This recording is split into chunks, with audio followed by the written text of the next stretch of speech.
Bonjour à tous les serial buteurs, ici Vincent pour la chaîne Culture Rugby et on se retrouve aujourd'hui pour une analyse technique d'un buteur et d'un joueur que certains Français aiment bien détester car il peut être assez arrogant sur le terrain mais il possède une technique de tir au but assez fluide, compacte et remarquable sur plusieurs points.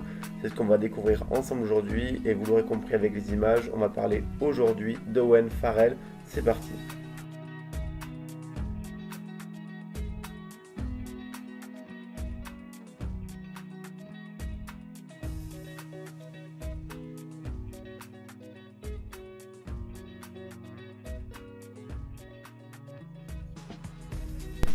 Nous allons décortiquer la technique d'Owen Farrell en 6 principaux chapitres qui seront le tee, la position du ballon, les pas d'élan, routine et posture, les pas vers le ballon et ensuite frappe après frappe.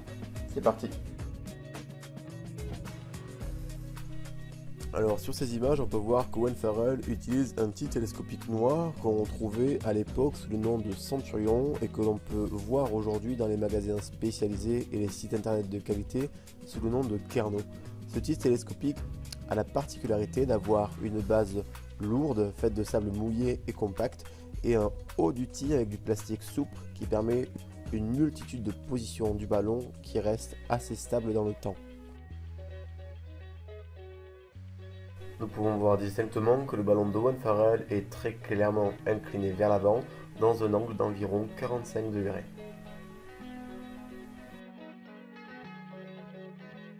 From there, I take 3 steps back. No, 2 steps back. 2 steps back. I take 2 steps back, and then 3 to the side. Au niveau de sa posture, on peut voir que Owen Farrell se tient assez droit, les jambes légèrement écartées, un petit peu de la même façon que Cristiano Ronaldo avant ses coups francs.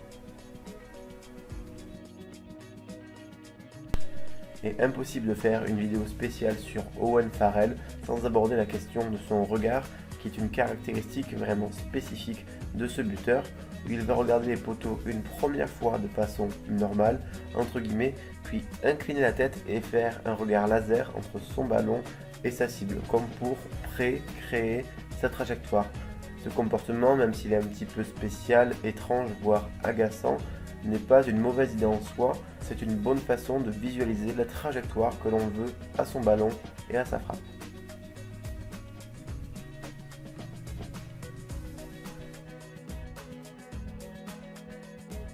Owen Farrell va d'abord reculer d'un petit pas avant d'enchaîner avec 4 pas vers l'avant direct et une des caractéristiques de ses pas d'élan est qu'il va se redresser et bomber un tout petit peu le torse lors de son premier pas vers l'avant.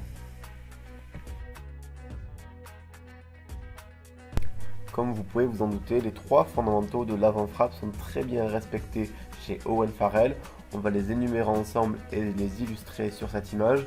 Donc tout d'abord, il va y avoir un pied d'appui à côté du tee en direction des poteaux, un bras d'appel positionné au moins à l'horizontale, ici on voit qu'il est environ à 45 degrés, et une posture forte qui passe par 2 points principaux, une certaine axialité et un alignement entre tête et centre de gravité.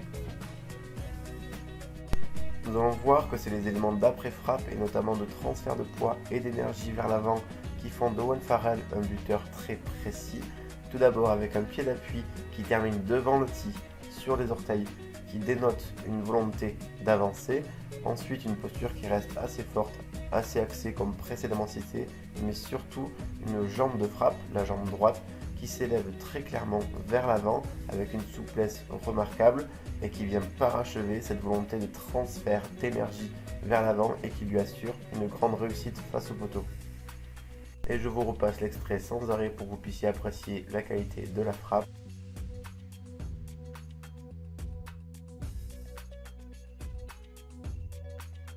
Pour cette mise en pratique, pas de tee télescopique Kerno, mais un tee Kipsta noir d'auteur similaire qui fera office de substitut pour aujourd'hui. Le positionnement se fait en direction des poteaux et la balle dans une inclinaison d'environ 45 degrés penchée vers l'avant.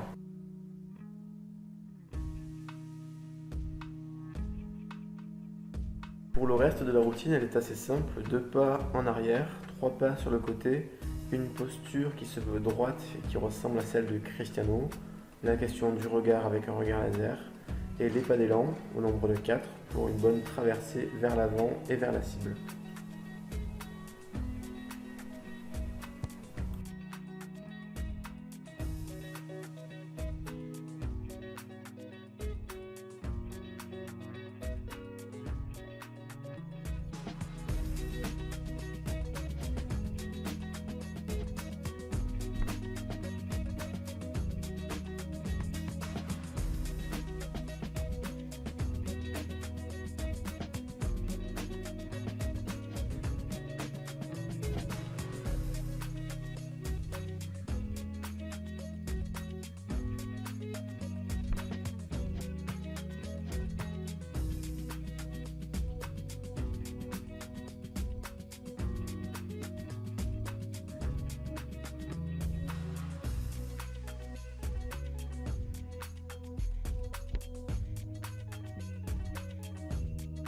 Merci pour votre visionnage. N'oubliez pas que ce type de vidéo met en avant la technique des grands buteurs modernes, mais n'est pas un appel au plagiat. Construisez votre technique selon les fondamentaux souvent cités ici et selon votre propre sensibilité. En complément, vous êtes libre de recevoir un petit guide du buteur qui permet d'éliminer 5 erreurs trop fréquentes face au poteau et de vous faciliter la tâche le jour du match. Bonne séance et n'oubliez pas que je réponds à toutes vos questions sur Facebook, Instagram et l'espace commentaire YouTube. A bientôt.